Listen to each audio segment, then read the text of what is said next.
इसको याद वही कर सकता जो साधु से लेता ज्ञान।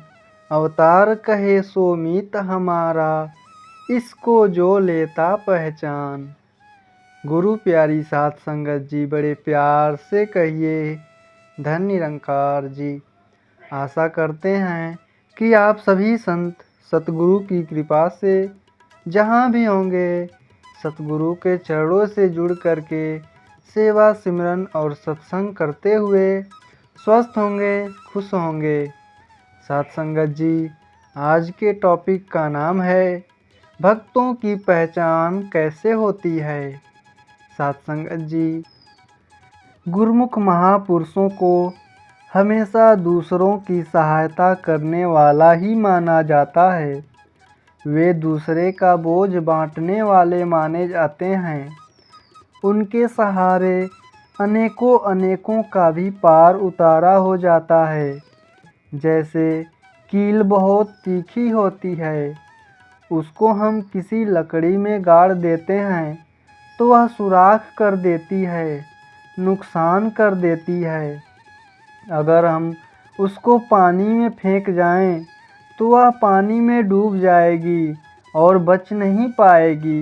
लेकिन उसी पानी में अगर एक लकड़ी का सहतीर तैर रहा है, उसके ऊपर अगर उस कील को रख दिया जाए तो उस सहतीर के सहारे उस कील का पार उतारा भी हो जाता है।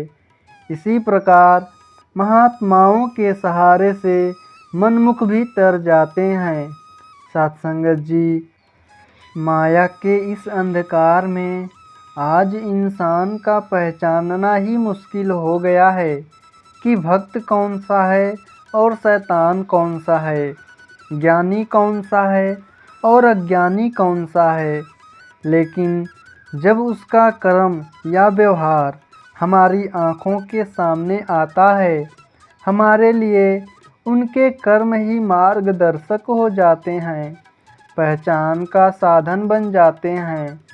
सत्संगत जी, संतों महापुरुषों ने हमेशा इंसान को सुमति प्रदान की है, ऐसा विवेक प्रदान किया है कि इंसान सोच समझ सके कि कांटों के रास्ते पर चलने से तो चुभन ही महसूस होगी, दुख ही महसूस होगा, और अगर फूलों के मार्ग पर चलेंगे तो महक प्राप्त होगी, आनंद ही प्राप्त होगा।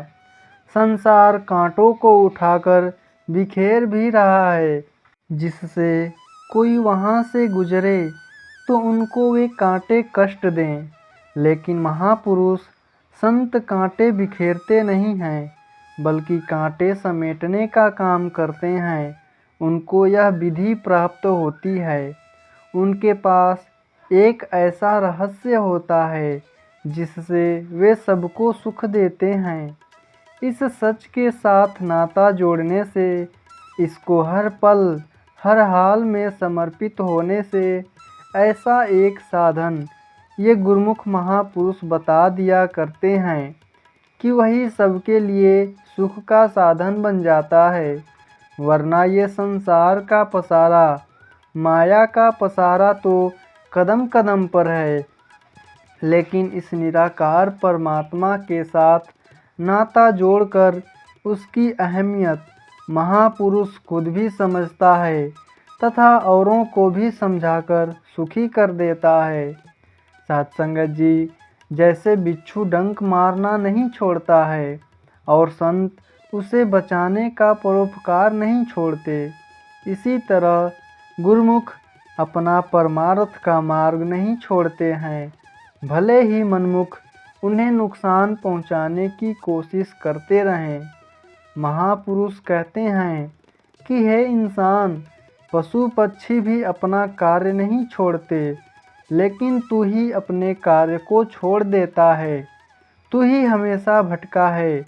इसलिए किसी वेद, किसी शास्त्र, किसी ग्रंथ, किसी महापुरुष की रचना में किसी परिंदे को संबोधित करके नहीं कहा गया कि ऐ घोड़े तू घोड़े बन जा, ऐ पशु तू पशु बन जा।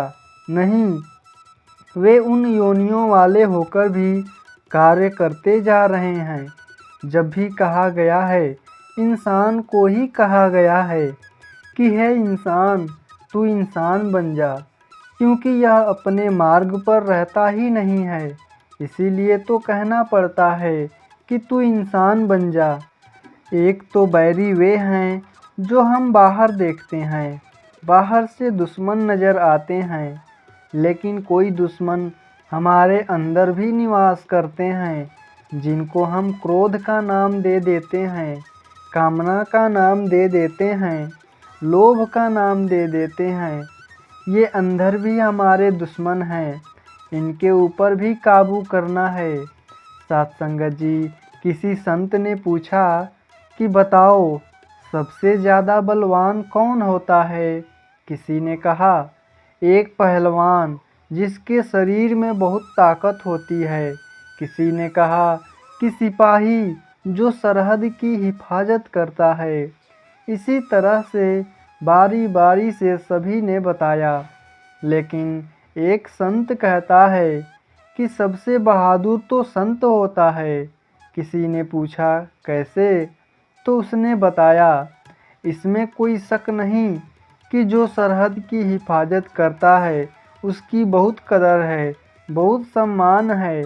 लेकिन हम जानते हैं कि बरसों बीत जाते हैं, तब भी कोई जंग होती है, और वास्तविकता में तो एक फौजी दूसरे से ही लड़ता है। लेकिन संत की जंग हर पल लगी रहती है। ये जो काम रूपी, क्रोध रूपी, अहंकार रूपी पहलवान है, इनको दबाए रखने में हर पल से लड़ता रहता है। एक का अगर दबाता है तो दूसरा अपना सिर उठा लेता है। सत्संगत जी, जब वह काम को दबाता है तो क्रोध खड़ा हो जाता है, क्रोध को दबाता है तो लालसा खड़ी हो जाती है। आठों पहर ही इसको संभालना पड़ता है, और यह एक बहुत बड़ी बहादुरी का काम है। सत्संगत जी, ये जो अंदर बैठे हुए हमारे दुश्मन हैं, जिनको रोग भी कहा जाता है, इन रोगों से हर कोई बच सकता है अगर अपने मन में इस ईश्वर निरंकार को बसा ले, आठों पहर इसका ध्यान करे, सबके साथ एक सा प्रेम भरा व्यवहार करे, प्रभु के साथ नाता जोड़कर इस दातार प्रभु ईश्वर परमात्मा को समर्पित होकर यह जीवन समर्पित करता जाए, तो इन बैरियों को जीत लेता है। इस संसार को दुखों का घर कहा गया है, लेकिन इसी संसार में भक्तों ने विचरण किया है। महापुरुष जब जब भी इस धरती पर अवतार लिए हैं, जब जब भी उन्होंने इस धरती पर जन्म लिया है, चाहे इस मुल्क में लिया, चाहे किसी और मुल्क में लिया, किसी स्थान पर भी जन्म लिया, हर एक जगह पर इसी तरह का पसारा था। इसी तरह से माया का अपना खेल था। इसी तरह से सेनाएं अपनी जंग लड़ रही थीं। इसी तरह से धन दौलत, इसी तरह से परिवार में निवास हो रहा था। सभी कुछ इसी तरह से था, और इसी में महापुरुषों ने निवास किया। लेकिन एक फ़र्क रहा, वह यह है कि नाव पानी में चलती है तो मुबारक है, लेकिन अगर पानी नाव में आ जाए तो हम जानते हैं कि नुकसान ही नुकसान हुआ करता है। संत भी संसार में रहते तो हैं, पर संसार को मन में नहीं आने देते। सभी मानव जिस तरह इस संसार में बसते हैं, महापुरुष भी उसी तरह से बसते हैं। लेकिन फ़र्क जैसे अभी बताया गया कि एक नाव का पानी में चलना और एक पानी का नाव में आ जाना, संसारिक इंसान रहता भी इस जग में है, और मन में भी यही जग, यही संसार बसा के रखता है। लेकिन महापुरुष रहता तो भले ही इसी संसार में है, लेकिन मन इस संसार को नहीं बसने देता। मन में इस निरंकार, इस ईश्वर को ही बसाता है। यही उसके सुख का एक सबसे बड़ा कारण है। यही सबसे बड़ा आनंद का कारण है। साथ संगत जी, जो संत महापुरुष होते हैं, जो वास्तव में भक्त होते हैं, वे आग लगाने का काम नहीं करते, वे तो आग बुझाने का काम किया करते हैं। उनके पास तो शीतलता होती है, उनके पास किसी का नुकसान करने का साधन नहीं होता है और इसी में उनकी महानता होती है। वे गिराने के मार्ग पर नहीं चलते, सदैव उठाने के मार्ग पर चलते हैं। गिराने वाला सोचता है कि मैं बड़ा बहादुर हूँ, लेकिन युगों युगों से ये नियम स्थापित हो चुका है कि बचाने वाला ही हमेशा महान गिना जाता है। जख्म किसी भी चीज़ से पहुँचाया जा सकता है, लेकिन जख्म भरने वाले क्या हमें घर घर मिल सकते हैं, हर एक गली में मिल सकते हैं? बिल्कुल भी नहीं, ऐसा नहीं होता। एक गांव में किसी को चोट लग जाती है तो वह शहर की तरफ भागता है। शहर में पूछता है कि यहाँ कोई डॉक्टर साहब हैं, तो जवाब मिलता है कि आगे चले जाइए, अगले मोहल्ले में चले जाइए, वहाँ पर तुम्हें अस्पताल या डॉक्टर मिल जाएगा। तो साथ संगत जी, कहने का भाव है कि जख्म भरने वाले हमें गली गली में नहीं मिलेंगे, क्योंकि यह एक महान कार्य है जिसे करने वाले बिरले ही हुआ करते हैं। एक कपड़े को टुकड़े टुकड़े करने में कोई जोर नहीं लगेगा। एक बच्चे को कैंची दे दीजिए, वो मिनटों में उसके कई टुकड़े कर देगा, लेकिन इतने टुकड़े को एक सेकेंड या इतने मिनट में सिला नहीं जा सकता। उसकी सिलाई में बड़ी मेहनत लगती है, उसमें बड़ी कारीगरी दिखानी होती है। महापुरुषों में आखिर ये गुरुमत के गुण कहाँ से आते हैं? ये गुण हमेशा संतों के साथ रहने से ही, उनकी सेवा में ही मिलती है। साधु की संगति हमेशा हमारे में ऐसी महानता भर सकती है, हमारे मनों में एक अमृत का रस भर सकती है, हमारे जीवन में गुण प्रवेश करा सकती है। लेकिन ज़रूरत यही है कि एक समर्पित भाव से गुरुमुख महापुरुषों से अपना नाता जोड़ें। कहीं पर बीच में फिर कोई अभिमान रूपी दीवार आ गई, कोई ऐसा पदार्थ आ गया, तो फिर हम कंचन बनने में वांछित हो जाया करते हैं। साध संगत, इस साध संगत का प्रताप हमेशा से गाया जाता है। भक्त की यही चाह रहती है कि मुझे महापुरुषों की संगति मिलती रहे, और चाहे संसार में किसी भी तरह से विचरण करना पड़े, किसी भी तरह से चढ़ाव उतार कर जाएं, भक्त की यही चाह रहती है कि मुझे महापुरुषों की संगति मिलती रहे, और चाहे संसार में किसी भी तरह से विचरण करना पड़े, किसी तरह से भी चढ़ाव उतार आ जाएं, जैसा भी खाने को मिल जाए, चाहे जौ की भूसी ही क्यों न खाने को नसीब हो, लेकिन कभी मनमुख की संगति ना मिले, हमेशा गुरुमुखों की संगति ही मिलती रहे, क्योंकि गुरुमुखों की संगति ही हमारे विश्वास को परिपक्व करती है, हमारा इस परमात्मा के ऊपर अकीदा बना देती है। फिर कभी हम भटकते नहीं हैं और हम सद्मार्ग पर चलते रहते हैं, हम सत्य की डगर पर चलते जाते हैं। साध संगत का ही प्रताप होता है कि हमारी बुद्धि विवेक बुद्धि बन जाती है, उसको पता चल जाता है कि बुरा क्या है, भला क्या है, फिर यह बुराई के रास्ते पर चलना बंद कर देती है और भलाई के रास्ते पर ही चलती है।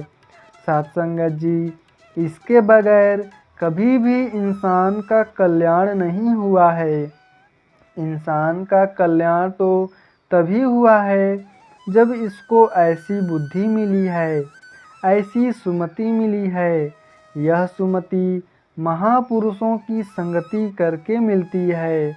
साथ संगत जी, महापुरुष फरमाते हैं कि जो जाने आपस को नीचा, सो ही गनिए सबते ऊंचा। कहने का भाव है कि जो अपने को नीचा मानता है वही सबसे ऊंचा होता है, सबसे महान वही माना जाता है।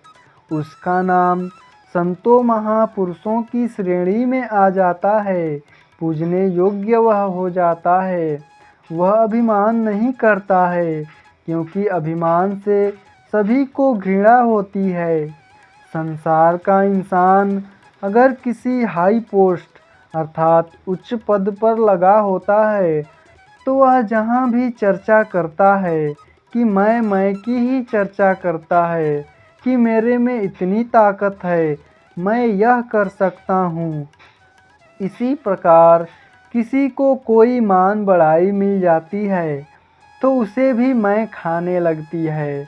ऐसे ही किसी को मान होता है अच्छी रचना करने का, गीतकार बनने का, लेकिन जब तक इंसान में मैं की भावना रहती है तब तक उसकी कदर नहीं होती, उसका नाम नहीं होता। भले ही वह किसी जाति से ताल्लुक़ रखने वाला हो या कितनी भी डिग्रियां हासिल कर रखी हो। गुरुमुखों ने क्योंकि नम्रता को अपना कर रखा है, इसीलिए इनका सहज ही सत्कार होने लगता है। इनके वचनों को संसार पढ़ता है और उनको महानता भी देता है। साथ संगत जी, बड़े प्यार से कहिए धन निरंकार जी।